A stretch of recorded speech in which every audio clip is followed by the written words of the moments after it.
Já aconteceu de eu conhecer pessoas assim, tem problema familiar com Deus.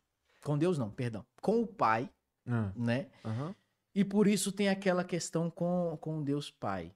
Porque um filho que as experiências que teve com o pai, né, dentro de casa, foram experiências negativas. O pai batia, o pai não foi um pai, sei lá, bebia e agredia a mãe também.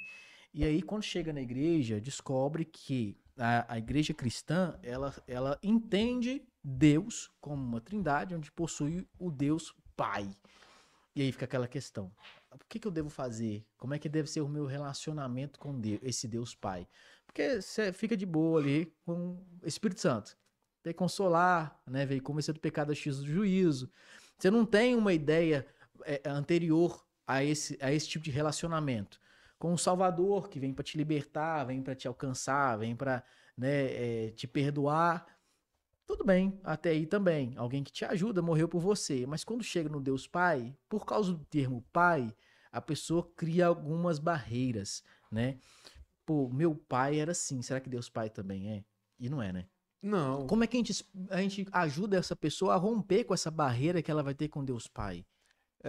Eu acredito, à luz das Sagradas O que eu quero Escrituras. dizer é o seguinte, perdão te interromper, mostrar para a pessoa que o exemplo de pai não é o pai humano, é o pai divino. Assim como o exemplo de homem é Jesus. Sim, O homem perfeito não é Adão no jardim, o homem perfeito é Jesus, né? sim. Então, como que explicar para essa pessoa que o pai perfeito, a visão de pai perfeito é Deus e não o pai dela, o pai do vizinho, o pai do amiguinho da escola? Como é que a gente explica isso? Por meio de uma experiência pessoal, diária, semanal, mensal e durante os anos. Uhum, É uma experiência que ele vai vivenciar no seu dia a dia. Porque aquele que recebe o Deus Pai por meio do Espírito, por meio de Jesus, pelo convencimento do Espírito Santo, ele tem uma experiência tão forte, tão grande, que ele já entende a diferença no seu primeiro contato com Deus. Ele já percebe por quê. Esse Deus Pai, talvez, esse Deus Pai diferente do Pai que ele teve, nesse caso, nós estamos dizendo, essa experiência ruim que ele teve, o Deus das Sagradas Escrituras, ele já mostra de início a diferença do pai que ele teve. uhum. Porque automaticamente já é perceptível o preenchimento desse Deus dentro do nosso ser, nos trazendo um gozo que a gente nunca sentiu, ele nunca sentiu com o pai, uma presença real, como ele não teve com o seu pai, um cuidado real, como ele não teve com o seu pai. E por meio dessa experiência diária, ele vai percebendo a diferença do pai que ele teve. E é bom a gente Sim, lembrar o seguinte: esse Deus, que é pai, ele não faz as nossas vontades sim, apenas, porque ele pode fazer nossas vontades, sim. mas sobretudo as vontades de Deus é que vão sobressair as As nossas. nossas. Às vezes tem alguém frustrado também, porque a gente vive uma geração assim. Pai, meu pai não faz isso por mim. O meu pai não sei o quê. Às vezes o pai fez tanta coisa, mas É, a gente vive uma geração que às vezes ele que é prova de desdenha, amor ele constante. desdenha do pai porque o pai falou um não hoje, Uhum. falou um não amanhã, falou 10 vezes sim, mas falou um não, ele É. já, né, já não serve. E você que está nos acompanhando precisa entender que com esse Deus, Esse não se curva. não, a vontade dele vai ser feita. E a vontade Ah, o dele é filho olha, boa. o pai humano, né? O filho olha com a carinha do gatinho do Shrek, né? Ele se derrete, vou fazer. Aí só Depois eu faz resolvo. a vontade do filho. Tem, É. tem filhos aí que não aprenderam a ouvir não. Uhum. Que não aprenderam, às vezes, que a vontade do pai precisa prevalecer. Inclusive, esse é uma prova de amor, dizer Exato. não, né? Dizer não. Desistir, né? Pra pessoa crescer aprendendo que a vida é dura. Não, e eu trago uma experiência, assim, pessoal. Eu não gostava de mexer com mídia de igreja. Uhum. Não gostava. E quando começou essa questão de live, de cultos, o meu pai, ele sempre gostou muito disso. Uhum. E na época, a mídia sempre faltou muita gente para poder ajudar. Sempre teve poucas pessoas para... O voluntariado que fala, né? Sim. Aqui, graças a Deus, tem uma turma muito boa se A gente voluntariando. tá bem, graças Graças a a Deus. Deus. Os nossos voluntários. Aqui é uma exceção. É Tem Jesus que trouxe. uma turma muito boa. Mas, na época, não. Eu tinha uns 14, 15 anos. Ele queria fazer as transmissões do culto por telefone. Já naquela época. Naquela época. Seu pai é visionário, rapaz.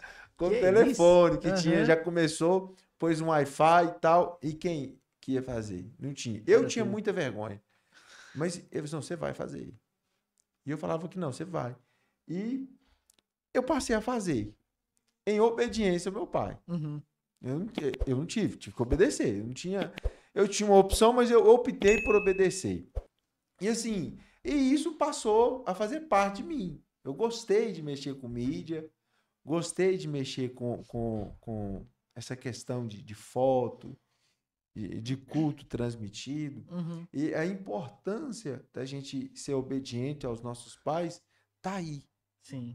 Porque você obedece hoje mesmo, às vezes não querendo, que aí eu quero trazer para o nosso Deus Pai da Bíblia, mas amanhã você vai ser beneficiado com obediência a Ele. Sim. E eu fui, porque eu passei a gostar e depois de um tempo a gente E presenciou. interessante, guarda esse raciocínio, mas só para mostrar aqui que essa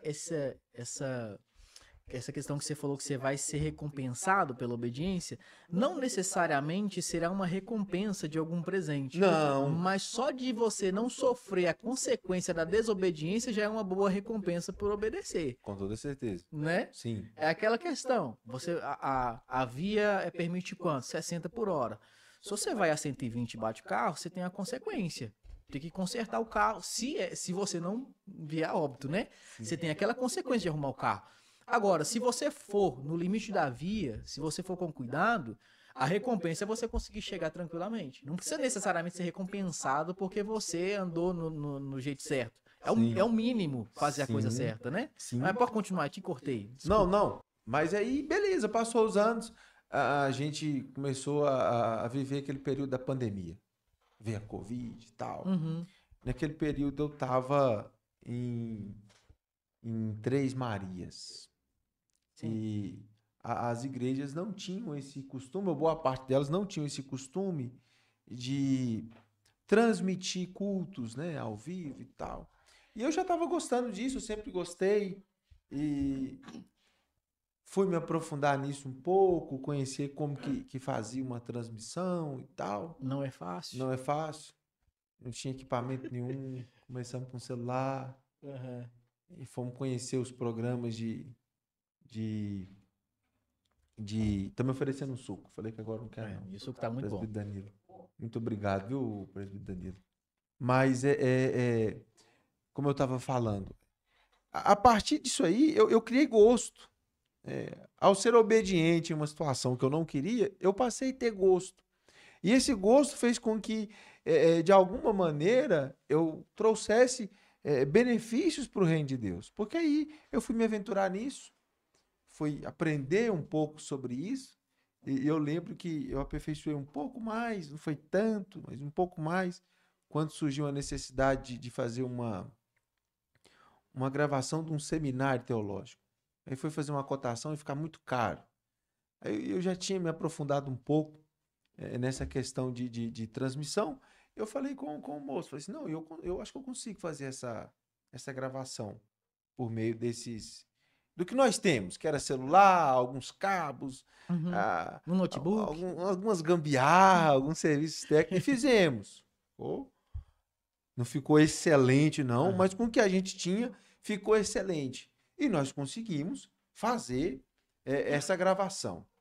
Então, a obediência, ela gera isso. E hoje a gente tem essas redes sociais, a gente tem essas transmissões, e nós precisamos entender o quão bom isso pode ser usado em benefício do reino de Deus. Sim. Porque sabendo usar e como usar, aí é um desafio, cada um de nós entendermos isso, e os seus limites, aí é um outro assunto, a quantidade que nós devemos usar, como usar isso em prol do reino de Deus, Mas o certo é que nós temos a oportunidade de usar todos esses equipamentos, todos esses meios de transmissão para anunciar o evangelho, Sim, para dizer que Deus está acessível, querendo ser pai de todos. sim. E eu entendi isso. Eu entendi que por meio das redes sociais, por meio das, das mídias sociais, por meio das transmissões de online e tudo mais, a gente tinha essa oportunidade. E eu fui me aventurar um pouco nisso. Uhum. Fui aprender um pouco mais sobre isso. Tive a oportunidade em Biquinhas de começar a trazer uma melhoria nesse sentido da mídia da igreja, da transmissão da igreja, comprando uma câmera PTZ e arrumando um notebook um pouco melhor e fazendo aquilo acontecer, para que os cultos fossem transmitidos. Não transmitia todos, porque eu não achava tão relevante fazer isso. É que eu falo a questão do limite. Isso vai ser muito pessoal, isso vai de pessoa para pessoa, de pastor para pastor, de igreja para igreja, mas algumas transmissões foram feitas. E por meio dessas transmissões, a oportunidade de anunciar aqueles que estão ao nosso alcance que é preciso reconhecer e receber Jesus como Senhor e Salvador. Chegou um biscoitinho. Chegou um biscoito. Obrigado. Cheiroso esse biscoito. Veio da padaria pão nosso esse biscoito, né? Que Ou não? coisa boa. É, né? Agora eu O quero suco, Vou faltou pegar só um o tiquinho suco. d'água no suco. Ó, um tiquinho de açúcar no suco.